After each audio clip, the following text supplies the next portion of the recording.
el- Las la recomendaciones, Jimmy. introducción, ¿sí? Pero cuando Muchas quieran, gracias nos buscan en Wilborada, nos llaman, me escriben por Facebook, por Instagram, por WhatsApp, Listo. por donde sea. Eh, Listo. Dale, buenas tardes a todos. Muchas gracias por estar en esta tercera sesión del Club de Lectura Nuestra Voz. Em, Recuerden que para participar lo pueden hacer a través de nuestro chat o levantando la manito que aparece en cada uno de sus nombres. Entonces, Jimmy, te dejo. Ay, muchas gracias, Lida. Qué gusto. Bueno, vamos a empezar entonces con nuestro libro que ya llevamos de 2 sesiones, Delirio, de Laura Restrepo, ¿no? Que también es uno de estos grandes libros que hay en literatura colombiana. Un libro que si sigue así va camino a convertirse en un clásico, ¿no? Porque un clásico básicamente es ese libro que tiene una historia fuera de sí misma. Eso es lo que hace que un clásico sea un clásico. O sea, y claro, también hay veces, o sea, eso tiene que ver con la capacidad de oráculo de los libros, ¿no? O sea, si un libro tiene la capacidad de adelantarse a su tiempo, pues la gente obviamente va a seguir hablando del pues por toda la vida, ¿sí? Y ahí es donde se vuelve un libro clásico, ¿no? Es el caso, por ejemplo, de Las Mil y Una Noches, ¿no? Las Mil y Una Noches tiene mil historias, pero si usted estudia la historia desde que se publicó el libro en 1463 hasta hoy, pues ha pasado, o sea, habría que escribir otros 2 libros de la historia del libro, las versiones, lo que ha significado, lo que significó para tantos escritores como Humberto Eco, que casi se pirateó la historia de una de las historias y con eso hizo el nombre de la Rosa. Lo mismo Borges, ¿no? O sea, cantidad de autores que siempre usaron como referente Las Mil y Una Noches y convirtieron el libro en un libro del que nunca se ha dejado de hablar, ¿sí? Entonces, el libro tiene una historia fuera de la historia que cuenta y eso es lo que hace que un libro se vuelva clásico.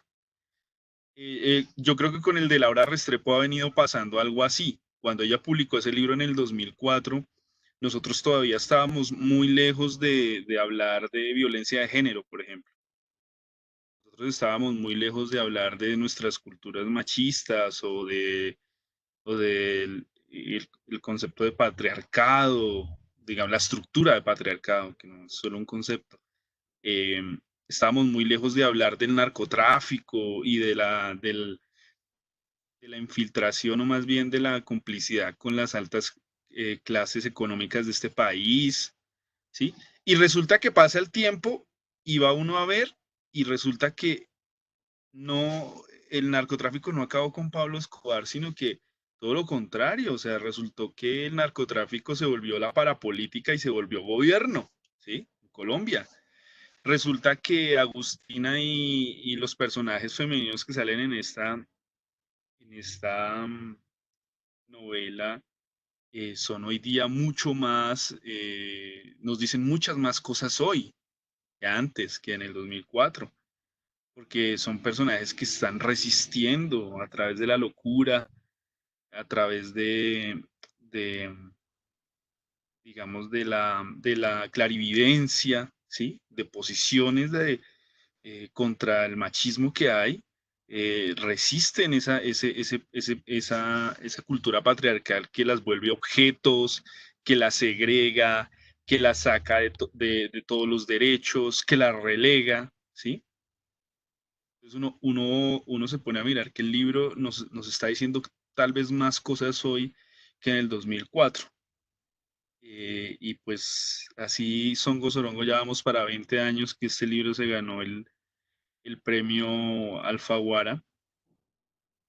Y es interesantísimo que el libro tienda a volverse un clásico.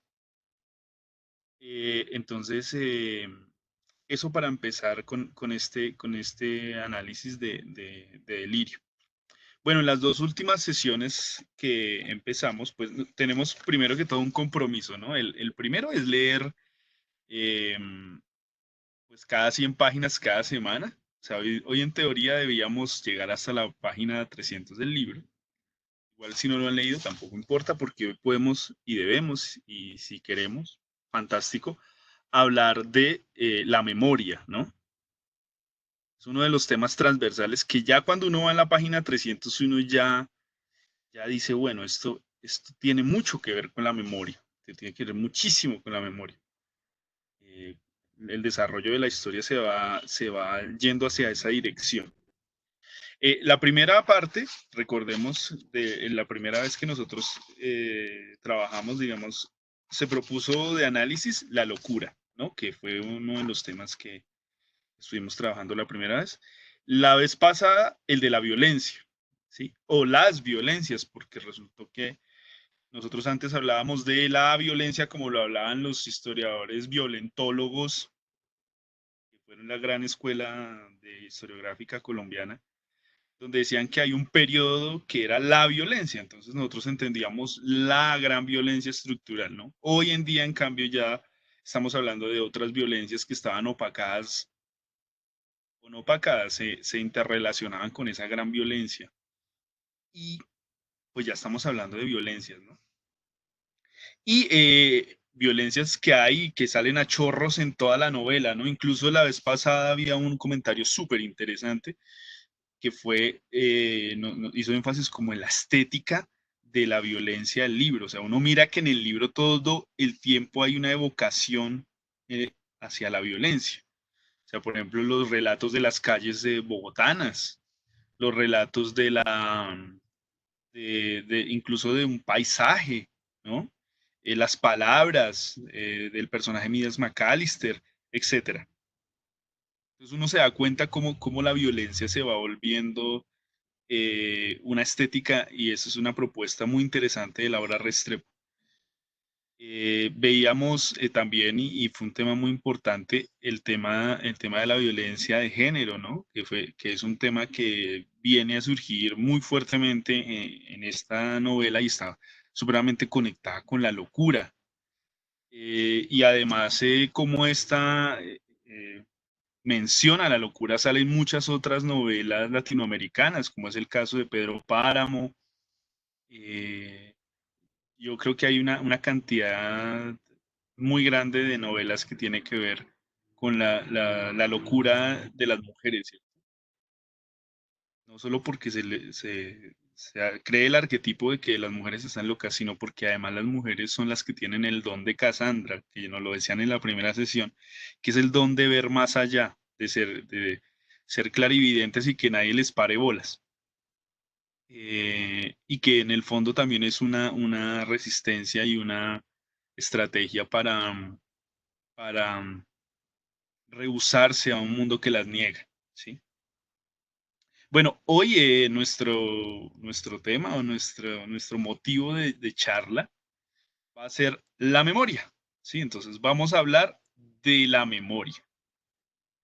Yo, pues para empezar, simplemente quiero preguntarles eh, qué entendemos nosotros o qué pensamos cuando se dice la palabra memoria.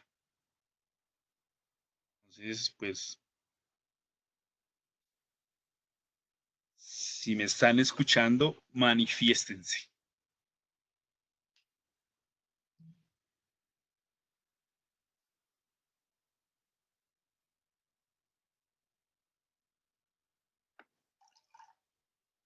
Estoy mirando si tenemos alguna manito levantada, pero por ahora no. Sí, Felipe. Ah, listo. Echemos a Felipe. Hola Felipe, tienes Em, el micrófono abierto. Hola, buenas noches. Hola, buenas noches, ¿cómo estás? Pues yo pienso que la memoria es la capacidad que tenemos de recordar, ¿no? De tener presentes ciertos momentos que influyen en nosotros, tanto buenos como malos, ¿sí? ¿Y tú leíste la novela, Felipe? No, no, señor, no la he leído completamente. Felipe, ¿y como qué cosas ves tú en la novela de lo que has leído en relación con la memoria? Pues en lo que he leído, en relación a la memoria, los recuerdos que tiene Agustina, ¿sí? sobre su pasado. Claro, no, y ahí hay una clave súper neurálgica del libro. El libro es eso, una lucha de Aguilar por encontrar la memoria, tal vez, ¿no?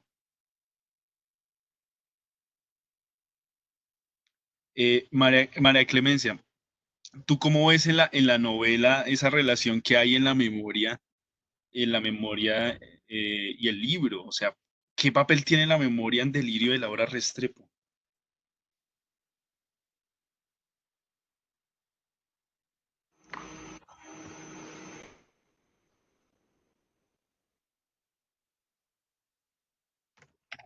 Istamar.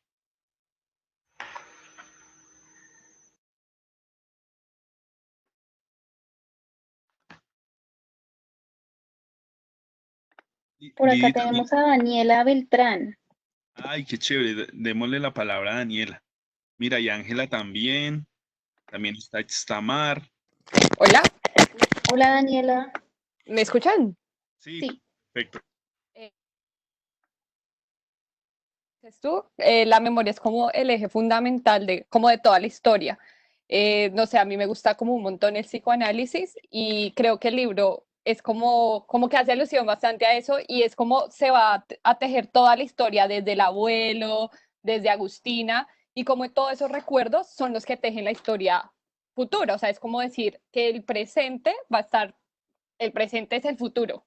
Entonces es como toda la historia de Agustina, es eso es lo que tú dices, ese refuerzo para que esos recuerdos no se vayan y sean como estén en el presente sin que ella sea consciente de eso. O sea, para mí el libro es memoria pura de todos los personajes y cómo se cuenta, porque se cuenta es con los recuerdos. Entonces está McAllister contando sus recuerdos, está el novio Agustina contando sus recuerdos, está la tía contando sus recuerdos, todos haciendo de una u otra forma memoria para, para sí mismo crearla, ¿sí me entiendes? Como, no sé, como los procesos de, hace poquito que se celebró el Día de la Memoria de, y de las Víctimas, es como colectivamente podemos construir historias y hacer memoria para que esos recuerdos como individuales. Daniela. Daniela, sí, pensé que se me iba a caer el internet. No,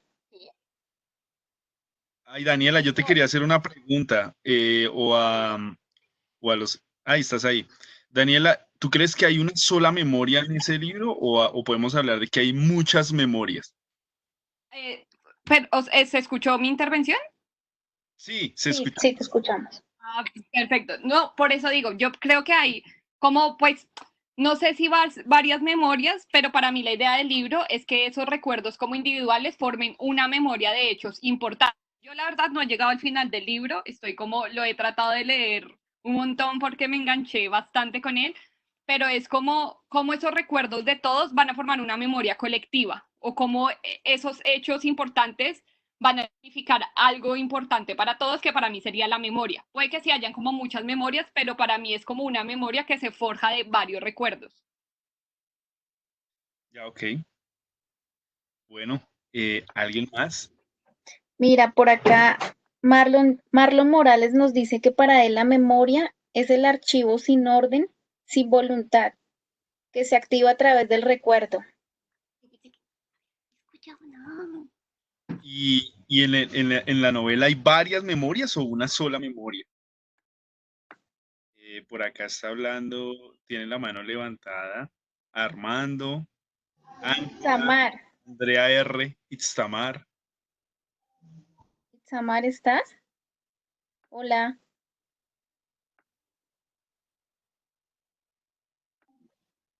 creo que Hola, sí está.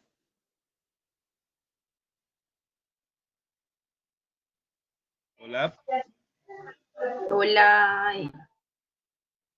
Hola, te escuchamos. Ah, sí, pues no, estoy muy interesada en el tema. La verdad es que sí conozco a Laura Restrepo, pero no he leído ese libro. Pero respecto a la pregunta, era el tema de, pues incluso escribí que la memoria tiene que ver, pienso yo, con esa posibilidad de filtrar el pasado, pues por las experiencias de uno, ¿cierto? y poder estar en el presente, porque sin eso uno no podría estar en el presente, sin ese acumulado de memoria. ¿Pero existe una sola memoria o hay muchas? Yo pienso que hay muchas memorias que se juntan. Incluso me cuesta a veces pensar en esa construcción de memoria colectiva como una sola. Sí, no, es que es un tema no es tan fácil. Por ejemplo, voy a poner un ejemplo que puede surgir del libro. Eh, digamos en estos, digamos, hay unos momentos, ciertos momentos del año en que se conmemora la muerte de Pablo Escobar, ¿sí? Y en algunos lados, en la prensa, digamos, en los lugares de opinión, la gente dice, no, Pablo Escobar, terrorista, le declaró la guerra al Estado, no sé qué.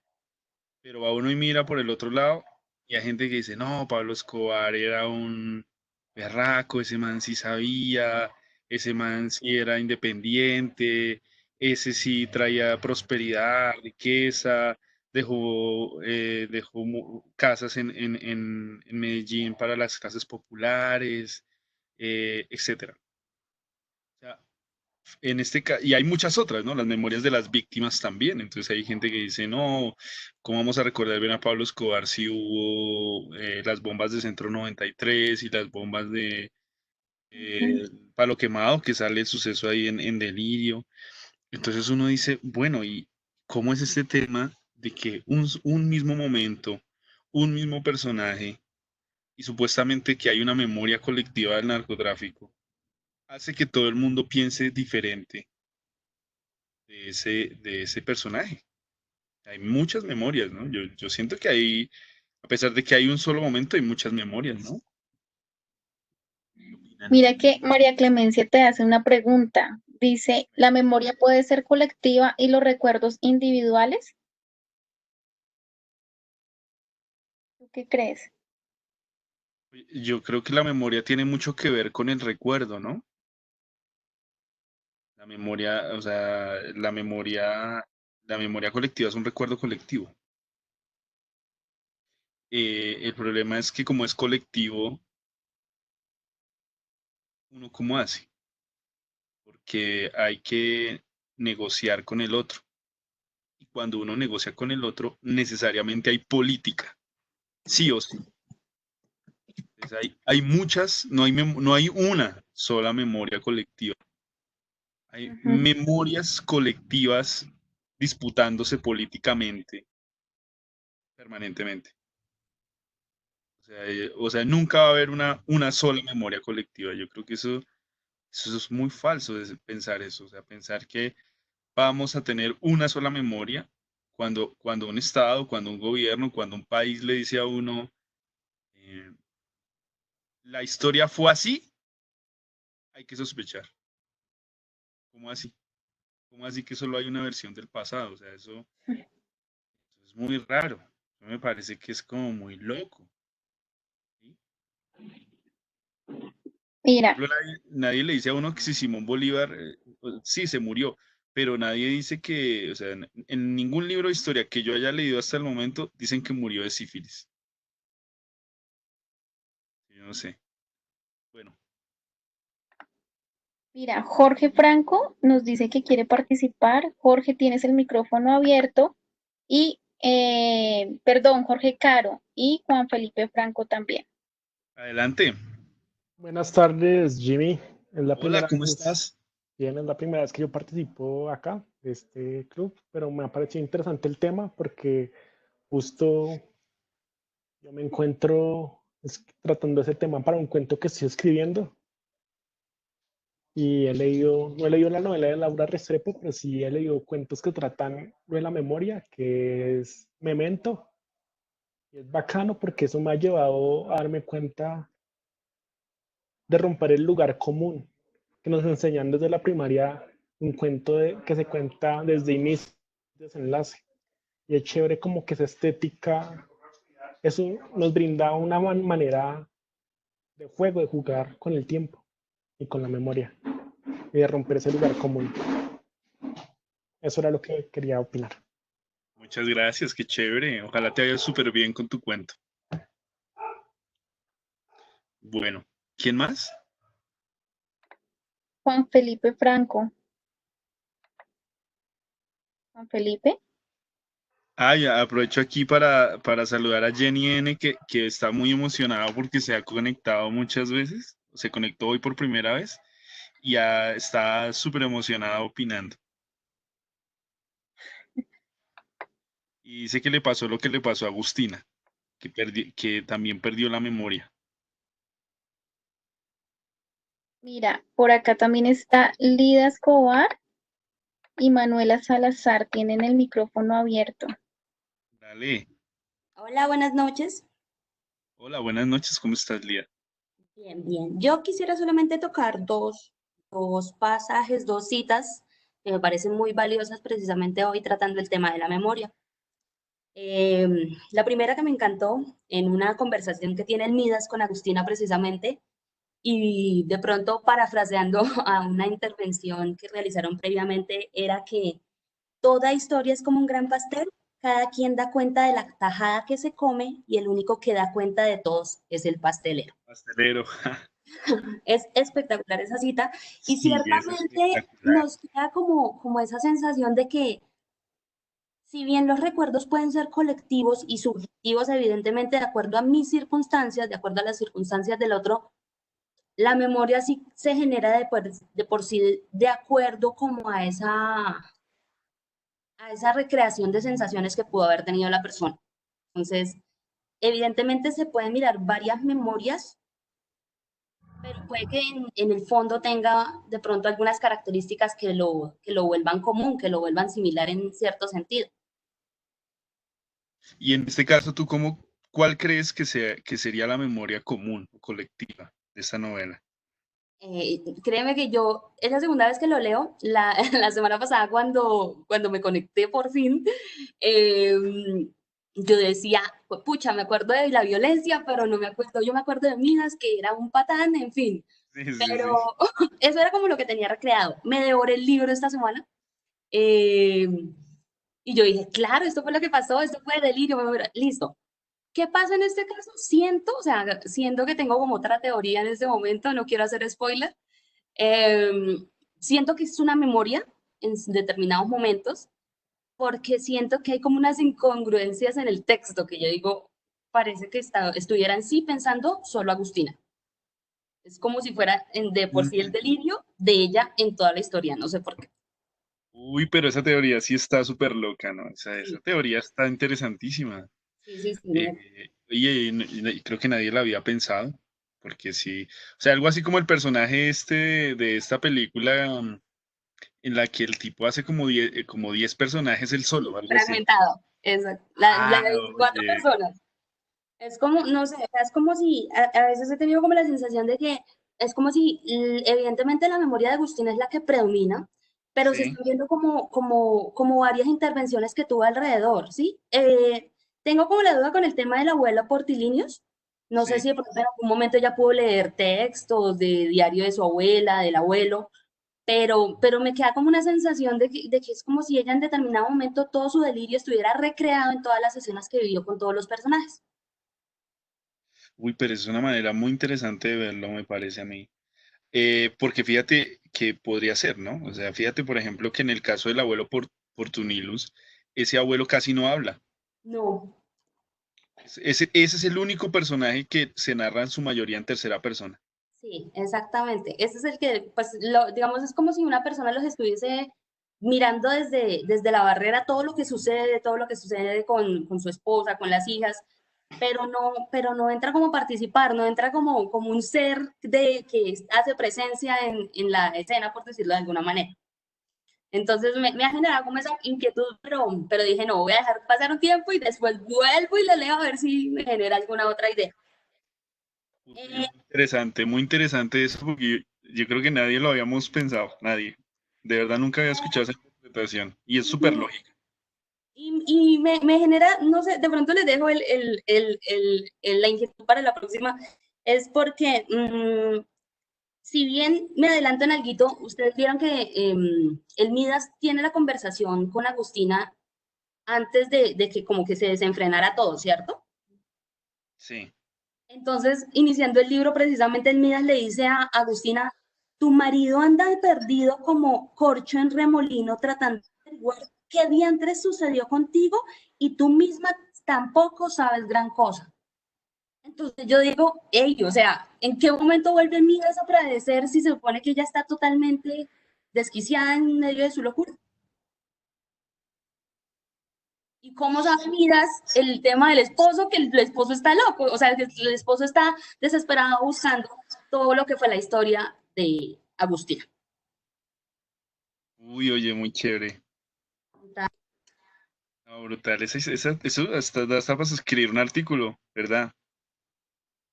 Chévere, muy interesante. Bueno, Manuela, A mí, ¿me escucho? Te escuchamos. sí. A mí me genera una duda hablar sobre la memoria colectiva, que es bastante, o sea, lo que me pasa es pensar en qué momento la memoria individual se puede mezclar por la memoria colectiva y pensando como en el marido que trata de entender qué es lo que está pasando. em, Sin que su mujer sepa también qué es lo que está pasando, como una memoria, una memoria individual puede verse influenciada por una memoria colectiva. Wow. Oye, Manuela, eh, pensemos en esto. Pensemos, ¿qué pasaría si en el fondo Laura Restrepo quiso decir que Agustina era Colombia? Es una cosa que obviamente lo ligo muchísimo a la historia, no solo la de Colombia, sino a la historia en general. Digamos el ejemplo que tú ponías ahorita de Simón Bolívar, que muchos sabemos como de, gracias a una memoria colectiva, cosas que de pronto no hemos visto en el colegio, pero cosas que nos han dicho y nos dicen como en nuestra familia o lo escuchamos por ahí. Y de ahí surge mi duda, porque no se aplica solo para el libro, sino que se aplica muchas cosas. La memoria también, para mí, como que incluye parte de lo que somos, pero o sea, creo que no somos, y suena un poco filosófico, no, no sabemos quiénes somos sin tener la visión de lo que los demás piensan que somos, ¿no? Exactamente. Entonces ahí está mi gran duda, como que tanto la memoria individual es netamente individual. Sí, sí, no somos un invento de los otros. Ujú. Wow.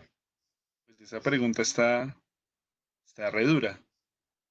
¿Qué pasaría si Agustina fuera Colombia?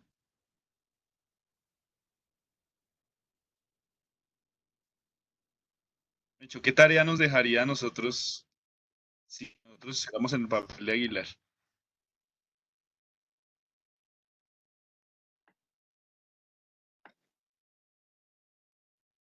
Por acá, Marlon nos levanta la manito. Marlon, Hola, Hola, Marlon. buenas tardes, noches ya. sales. Bien, Bien, Marlon, pues, ¿me escuchan bien? Sí. Te perfecto. escuchamos. Bueno, yo quería también hablar sobre esto de la relación entre esa memoria colectiva y esa memoria individual. Creo que definitivamente la memoria individual no depende solamente de nuestra voluntad, está con la influencia de la historia, digamos, de la humanidad, la historia personal, la manera en que hemos vivido. Entonces, cada uno, en cierta forma, como que no hay de verdad unos hechos objetivos, unos hechos concretos, sino la manera como los vivimos, la manera como los interpretamos. Y yo creo que eso también se ve en la novela, ¿no? Un mismo hecho, en algún momento, qué sé yo, narrado por Midas, eh, toma, como toma otra forma, toma otro color, toma otra sensación cuando lo empieza a mirar a Aguilar o lo empieza, digamos, a recordar a Agustina.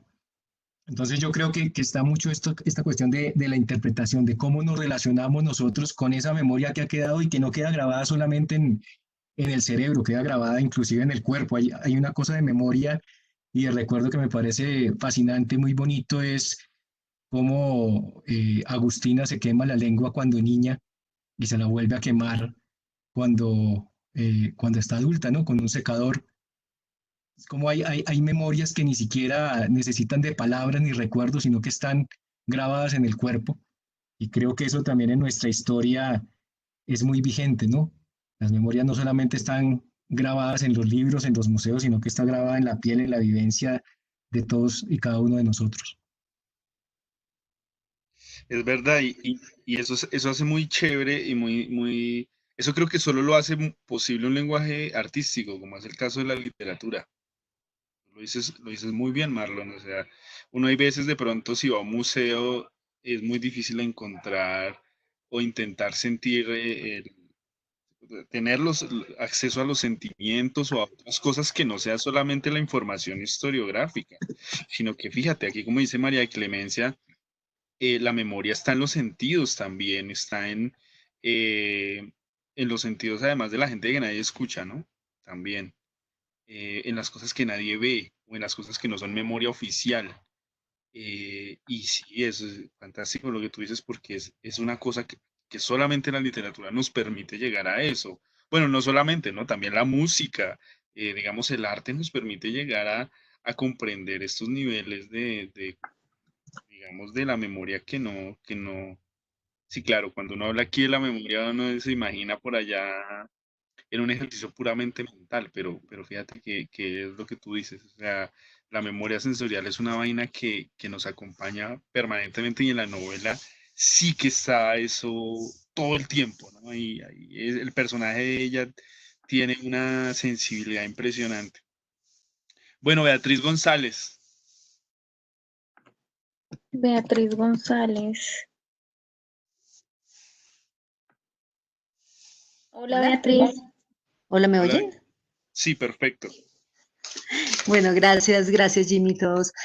Bueno, mi opinión sobre la memoria es que la memoria forma la identidad de cada persona. Es a través de los recuerdos que quedan tanto como grabados en el ADN, como los recuerdos que quedan en la mente que uno puede rememorar en algún momento, pues que se forma como la identidad de cada persona, pero no solo de las personas, sino también como de los pueblos. Y por eso es tan importante cuando los libros de historia, escritos por la mano, escritos desde la visión de quien sea, em, plasman la identidad de los pueblos. O sea, digo desde la visión que sea porque lo que tú dices es cierto. O sea, hay diferentes formas de ver las cosas de acuerdo a quien esté narrando, ¿no? Entonces sí hay diferentes tipos de historia. Pero creo que también para mí una de las grandes novelas que hablan sobre la memoria es Cien años de soledad. Cuando la pérdida de la memoria se da, pues es como la crisis más grave que sucede en Macondo, porque empiezan como a perder su identidad y empiezan a perder como el sentido. Y luego, cuando Gabriel García Márquez pierde su memoria, que uno ve a un hombre que ya no es Gabriel García Márquez, entonces, sino, pues fue, pero ya no es. Entonces, ve uno cómo la identidad se va perdiendo también por la pérdida de la memoria. Entonces creo que todo ese conjunto de lo colectivo, de lo individual, pues es lo que genera como la identidad. Y es un poco lo que veo acá también en el libro. Por ejemplo, el abuelo que no sé pronunciar el nombre, también habla, Fortunillos. sí, hay una nota donde él dice, donde él habla también de su memoria, de la memoria del sitio donde llegó. Entonces, dice que eh, algo así como que queda en la memoria, o sea, el país de donde viene queda en la memoria de los extranjeros de otra forma. Entonces, pues creo que todo este libro habla de la memoria en ese sentido, ¿no? Era lo que quería decir. Uy, Beatriz, muchísimas gracias. Qué chévere porque lo que tú aportas es como un punto clavísimo del libro, la identidad, ¿no? En qué medida? ¿Quién es Agustina, no? ¿Quién es Agustina? Es como la memoria es el camino, pero en el fondo todo este tema es para saber quién es ella, porque es que nadie sabe quién es ella, ni siquiera ella misma sabe quién es ella, ¿no? Eh, Y eso es una vaina clave, o sea, eso es clave. Por eso, aun cuando hayan muchas memorias y hayan disputas entre las memorias, em, de todas maneras necesitamos una identidad, ¿no? ¿Cómo construimos nuestra identidad cuando hay tantas disputas políticas? Eso es disputas políticas por la memoria, ¿no? Por el sentido de la memoria. Por ejemplo, ayer hubo una conmemoración de la muerte de Carlos Pizarro, ¿no? Y bueno, unos la conmemoraron y otros no tanto. Pues hay cosas que alguien quiere recordar y otras cosas que otra gente no quiere recordar, o esa misma cosa la quieren recordar de otra manera, Ujú. o no sé. Y eso a la final es una pregunta por el hoy, ¿no? Es una pregunta por el hoy, o sea, no es una pregunta por si, porque ya no importa o sea, no vamos a revivir a Carlos Pizarro ni nada por el estilo, ¿sí? No, pero está presente, su memoria es importante porque está hoy, ¿sí? O no está hoy, o hay una disputa por ella hoy, ¿sí? Entonces, la memoria es un camino y no es como un camino pacífico, pasivo, no, es un camino donde uno le tiene que pasar lo que le pasa a Aguilar, ¿sí? Que se encuentra vainas que no le gustan, que se encuentra gente que no quiere ver, que siente celos, que siente ira, que siente rabia, o sea, la memoria, la búsqueda de la memoria no es la búsqueda, perdón, de la identidad no es un camino de rosas, ¿sí?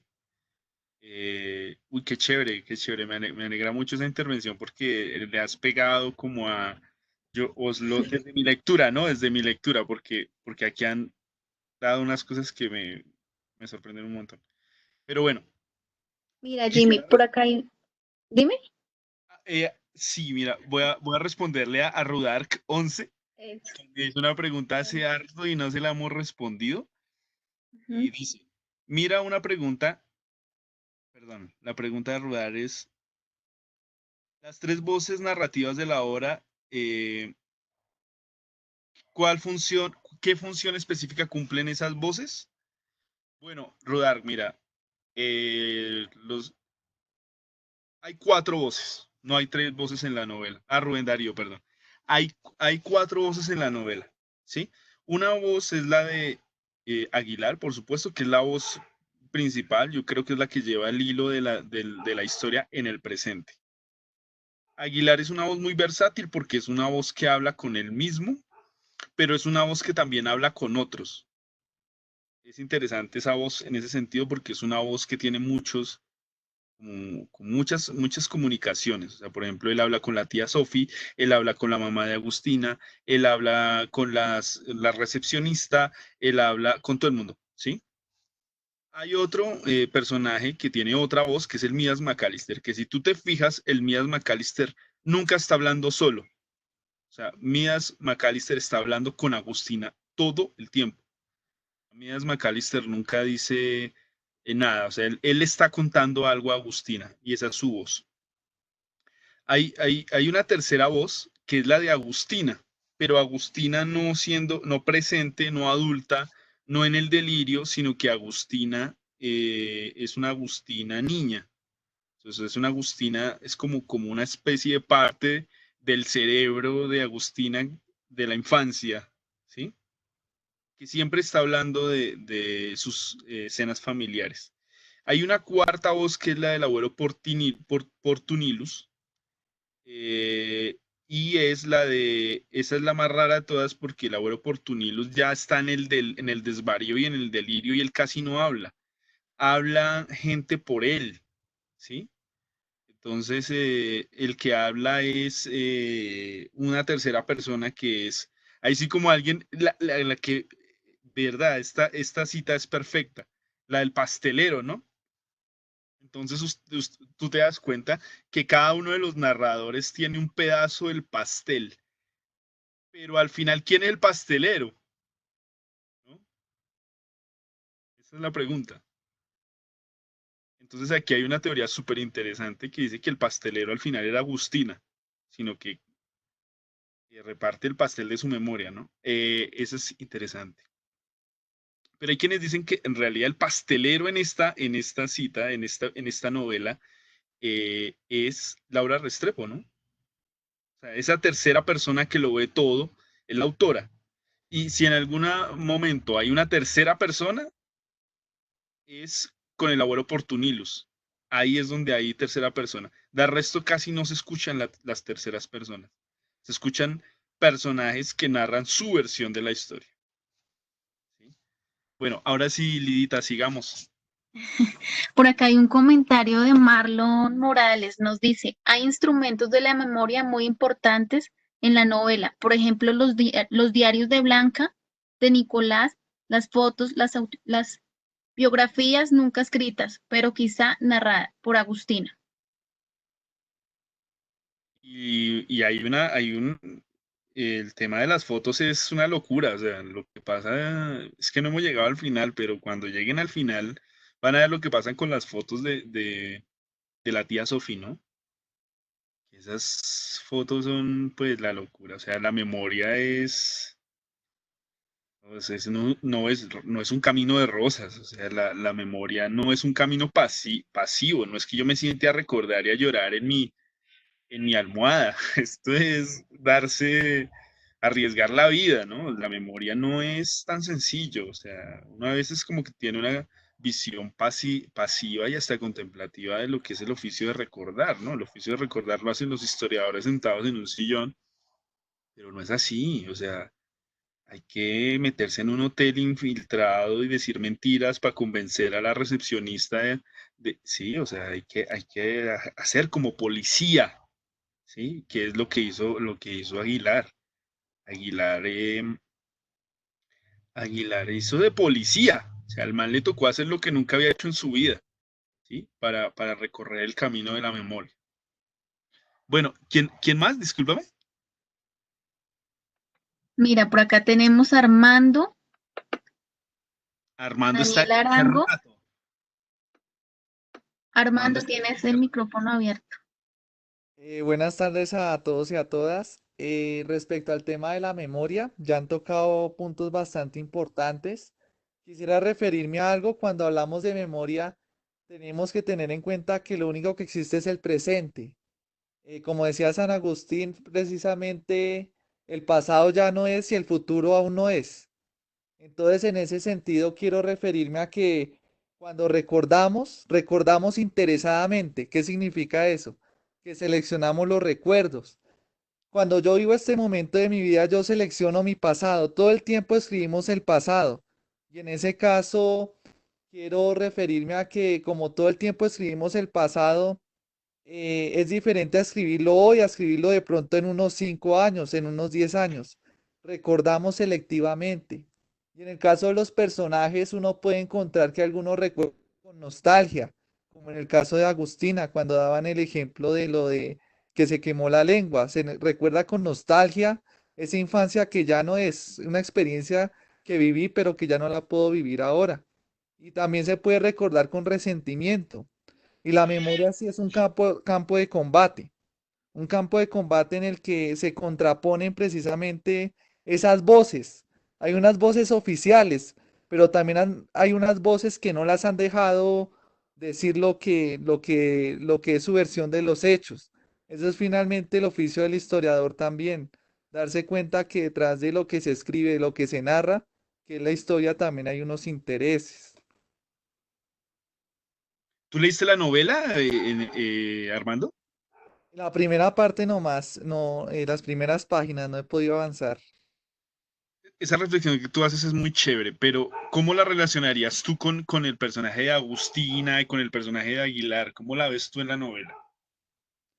Bueno, hasta donde he podido leer, lo que he visto es que la memoria que se construye en de ellos, o lo que ellos van narrando, ¿no?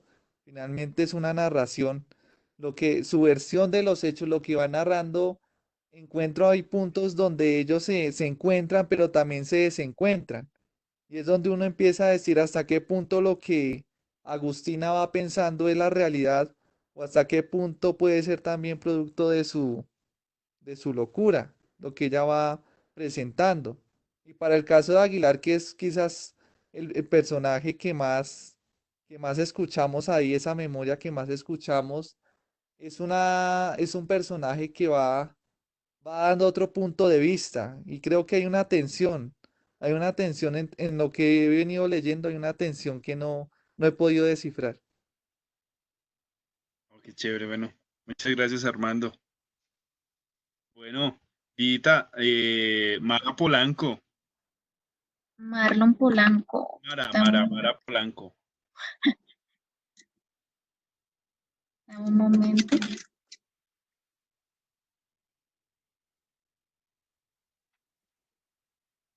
Hola Mara, tienes el micrófono abierto.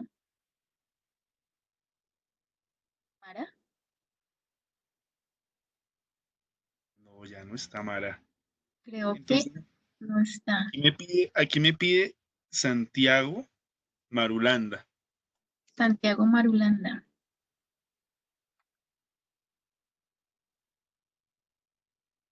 Dame un momento y lo busco. Ay, mira, y Daniel Arango. Daniel Arango me dijo que que qué pasa, que Jimmy, que qué le pasa, que mejor dicho. Daniela Arango.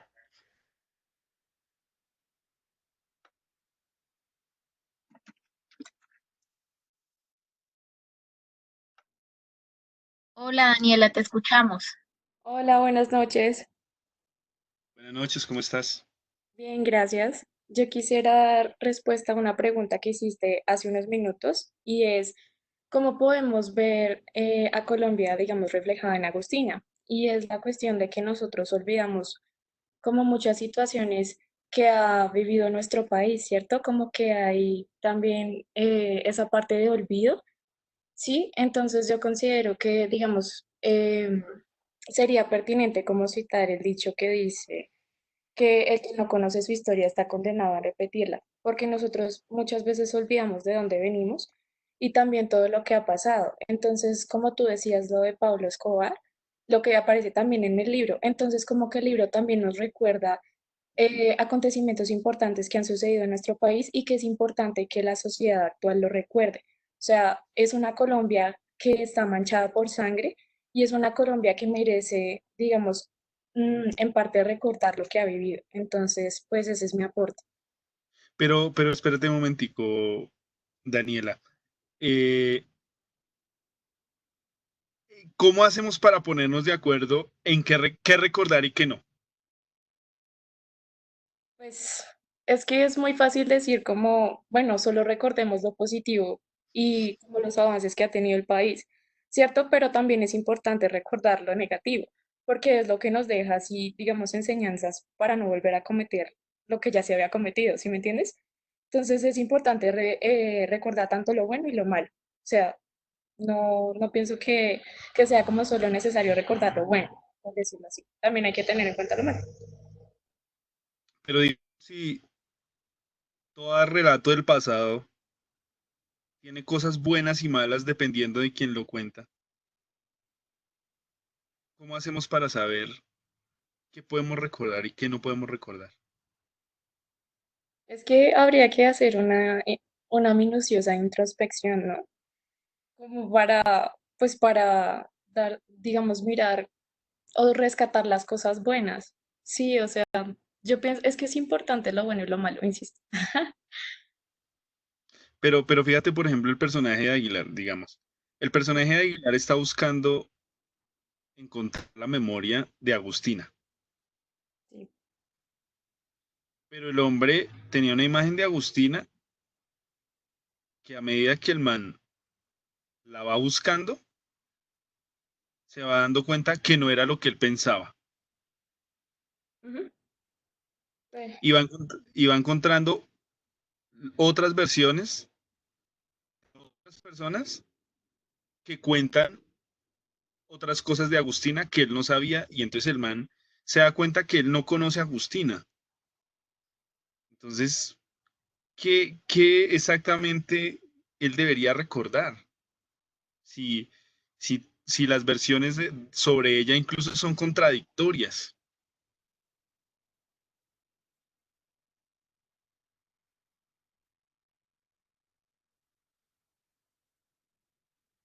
Mira, Jimmy, por acá tenemos a Paola Contreras también. Paola, hola, dale, Paola. Hola. Hola. Hola, Paola, ¿cómo estás?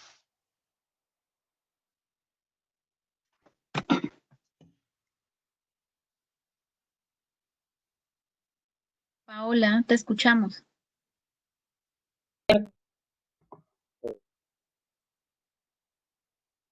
Paola,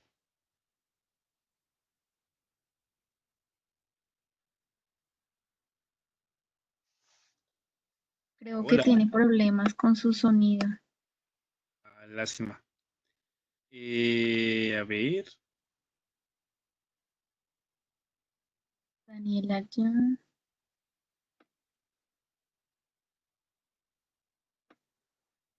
Estoy mirando, ¿tú ves a alguien que tenga levantada la manito que no haya participado? Era Mara Contreras, pero no, Mara Polanco, perdón, pero no contestó. Mira, Luisa Fernanda Romero dice, yo creo que en realidad es necesario recordar todo, porque es lo que nos hace ser nosotros, es la identidad, sean buenos o malos los recuerdos. Bueno, Luisa Fernanda se nos está adelantando a la próxima sesión. Le va a tocar que vuelva porque lo que dijo realmente. Ah, mira, Santiago Marulanda, que ya me había dicho, sino que él no ha levantado la mano. Ya lo busco.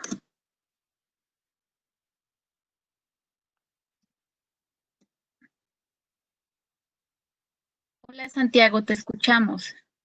Jimmy, buenas tardes a todos. Hay Hola, ¿cómo cosas muy estás, Santiago? interesantes, bien, cosas muy interesantes que se van conversando y que permiten pues ir llegando a todas estas conclusiones, pero para no ser muy díscolos y hablar de la memoria, a veces eso de pensar en que qué puede recordar uno, qué no puede recordar es difícil, porque uno termina recordando sencillamente lo que a la memoria le da la gana, sea bueno o sea malo.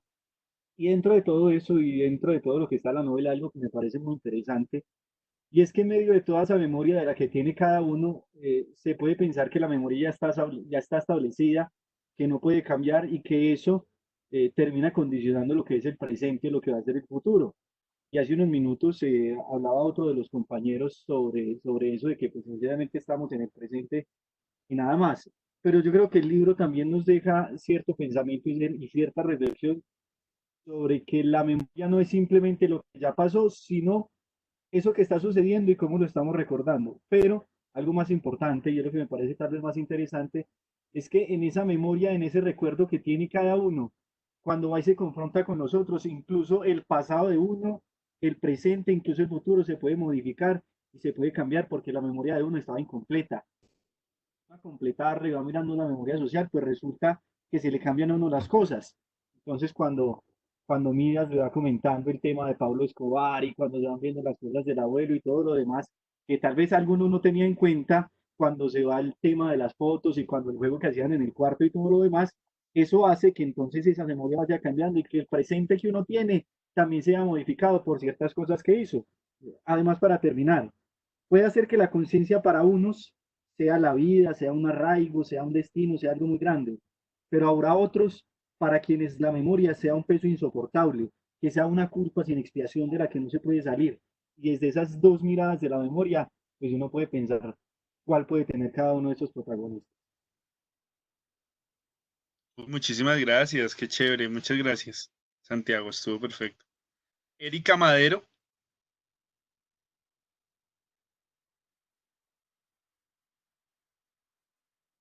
Hola, ¿me hola. escucha? Hola. Perfecto, ¿sí? ¿Sí? Sí, perfecto. Bueno, yo quería decir un poco sobre lo que estaba hablando una chica hace poco sobre la relación entre la memoria y la historia, y es como qué se decide recordar y qué es historia. Em, pues yo siempre he pensado que la historia de todas maneras la cuenta quien la gana, ¿no?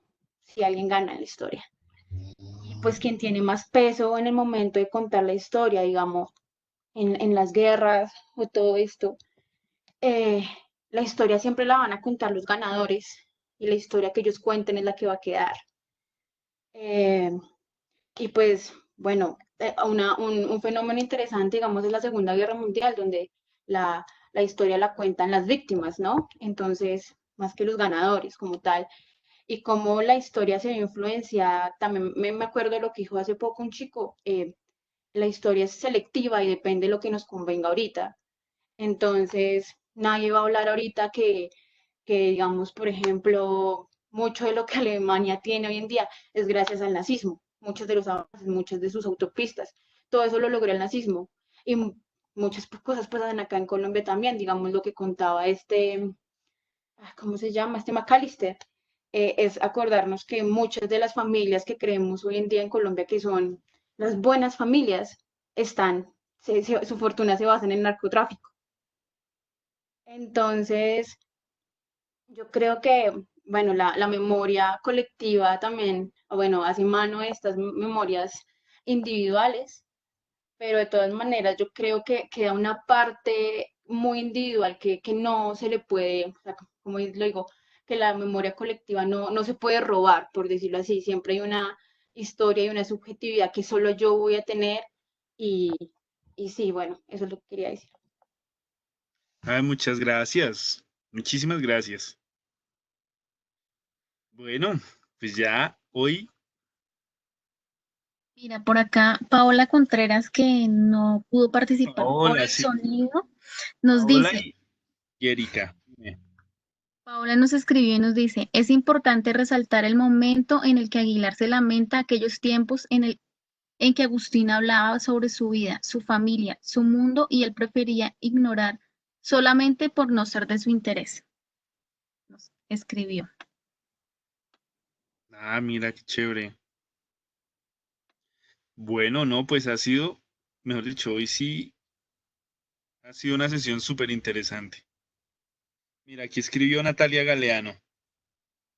Es importante decir que la memoria es un elemento recurrente en la obra de Laura, desde los hechos que reconstruyen los personajes de sus vidas y desde la perspectiva histórica. Va tejiendo esos dos elementos en forma armónica. Es recurrente el tema de la memoria. Yo diría más bien de las memorias, ¿no? Y el conflicto que hay por las memorias. Seguramente tiene mucho que ver el tema político de Laura Restrepo, ¿no? Laura Restrepo fue militante y aparte fue mediadora en los diálogos de paz con el M-19, justamente por su condición de militante. Entonces, yo creo que es una preocupación para la gente que firmó procesos de paz, que tuvo toda esta negociación política. Es muy importante, y bueno, para todos los colombianos también, pero sobre todo están en la mente de ellos toda esta idea de en qué va a quedar la lucha, ¿no? En qué va a quedar nuestra apuesta política. Pues obviamente te tiene que... Y cómo nos van a recordar después de que ya hagamos parte de un Estado que siempre nos negó. Entonces yo creo que eso es una de las cosas importantes de Laura Restrepo, ¿no? Yo creo que aquí hay muchas cosas que hay por decir frente a este tema. Nos tocaría otra sesión de ese tema de la memoria porque realmente hay muchas manifestaciones de la memoria, hay muchas formas de la memoria acá. Por ejemplo, el tema de la hipocresía de ciertos grupos sociales que prefieren hacerse los que no recuerdan, ¿sí? O sea, la memoria no es solamente recordar, sino es también no recordar. Entonces, no recordar porque se sabe que cuando se recuerda, pues ya ahí quedó mal, ¿no? Eso es yo creo que una de las grandes denuncias políticas que hace Laura Restrepo en esa novela. ¿Cómo voy a decir que me llegaba la plata del apartamento La Cabrera con la que pagaba una vida de club y todo de manos de un criminal como Pablo Escobar? Sí, por ejemplo. Eh, Ella también tiene una posición muy interesante sobre la construcción de la memoria, porque fíjense, por ejemplo, que un personaje como Aguilar es un personaje que eh, está fuera del contexto social de los sucesos de la memoria.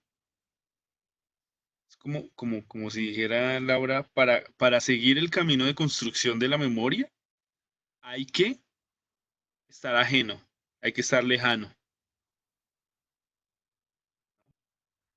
Bueno, Manuela Loaiza Cruz dice, podemos recordar lo que vivimos, pues tenemos la plena certeza y el respaldo de nuestros sentidos de haberlo presenciado. Pero ¿cómo podemos confiar en los recuerdos que otros nos cuentan? Nuestro pasado es tan subjetivo como las versiones que existen de él. ¿Verdad? Sí, eso sí, mejor dicho. Es una cosa que lo pone a pensar un montón, ¿no? A menos que uno haga sus propios diarios, el que va a hablar de uno va a ser otra persona, bien o mal, ¿no? Eso sí, es como un capítulo de CSI. Después de que hay una víctima, entonces le empiezan a preguntar a los que lo conocieron, ¿no? Y ahí sí es que se hacen una idea de la persona que vivió. Es una reflexión muy bonita, Manuela. De hecho, hay una novela que, bueno, ya para cerrar, la recomiendo también. Se llama La Titia o el fin de los hombres. Una novela muy, muy interesante que trata mucho ese tema que tú dices. Es una novela del 2014 sobre un suceso que ocurrió en el 2011 en Nantes, en Francia, que fue el asesinato de la Titia y eran gemelas, ¿no? Una era Jessica y la otra era la Titia. Letitia la matan y la persona que es un feminicidio y la persona que hace la reconstrucción de este caso, el tipo es historiador. Él no quiere recordar a Letitia con su muerte, sino quiere recordarla en vida, ¿no? Y lo que hace es que los otros cuenten la vida de ella, desde el afecto y el cariño que le tenía. Y desde las cosas que le tuvo que pasar, ¿no? Para que ocurriera ese suceso tan trágico que ocurrió. La recomiendo mucho. Se llama La Titia o el fin de los hombres. La etitia o el fin de los hombres. La etitia es una palabra griega que quiere decir alegría. Un caso real. Esto ocurrió en Francia y fue un caso muy importante en la época de Sarkozy, porque puso de pelea al gobierno francés, al central, contra el gremio de los juristas. Que resulta que el que lo mató tenía ya un expediente como de 5 páginas pues de todo tipo pues de criminal, de barrio bajo, de barrio, él era, pues, tenía trabajaba de reciclador. Entonces, él ya tenía un expediente muy grande y no lo metieron a la cárcel, digamos, por el espíritu de de la jurisprudencia francesa, ¿no? Entonces Sarkozy aprovechó para decir que había que cambiar la jurisprudencia y que había que subir y aumentar las penas para meter a este criminal a la cárcel. Entonces, eso generó una huelga como nunca antes se había generado en Francia de la rama jurídica, y eso se volvió un gran tema. El caso de la Titia Perrot, era su nombre, la Titia Perrot.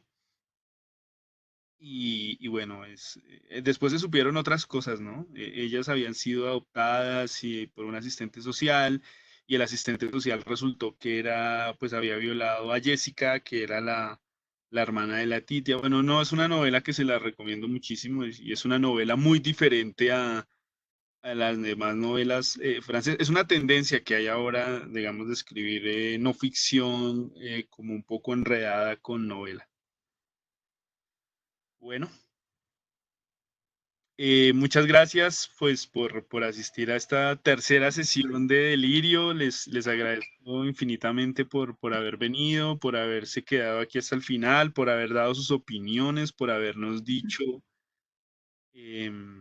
tantas ideas súper interesantes. O sea, esta sesión de hoy sí hay que volverla, hay que revisarla porque se dieron una cantidad de cosas muy, muy interesantes que yo nunca había pensado sobre la memoria en el caso de Laura Restrepo. Me voy con muchas ideas, muchas teorías, muchos aportes interesantísimos. Yo de verdad cada vez me convenzo que los clubes de lectura son fundamentales porque uno tiene tiene a la mano muchas percepciones que uno solo no tendría, ¿no? Y eso enriquece mucho la lectura, ¿no? Y eso hace que los libros sigan circulando y que los libros sigan siendo tan leídos de nuevo, ¿no? O sea, si un libro no tiene nada que decir, pues hay que guardarlo en el anaquel, ¿no? Pero fíjese que estas cosas de hablar entre nosotros sobre un libro y escuchar opiniones tan diferentes es tremendo, es increíble. Bueno, Listo, pues Jimmy. entonces los Muchas gracias a esperamos. ti, Sí. Dime. La próxima sesión vamos a cerrar ya el libro con el tema de la verdad. Ok, listo, Jimmy. Muchas gracias a ti y a todos nuestros asistentes. Recuerden que pueden ver la programación de la Filbo en casa en feriadelibro.com. Vamos hasta el 5 de mayo, tenemos eventos muy interesantes. Los pueden ver a través de Facebook, feriadelibro.com, en Instagram y en Twitter, Feria del Libro Bogotá. Muchas gracias y en el transcurso de la semana les estaremos enviando el correo con el enlace de la siguiente sesión. Bueno, muchas gracias a todos.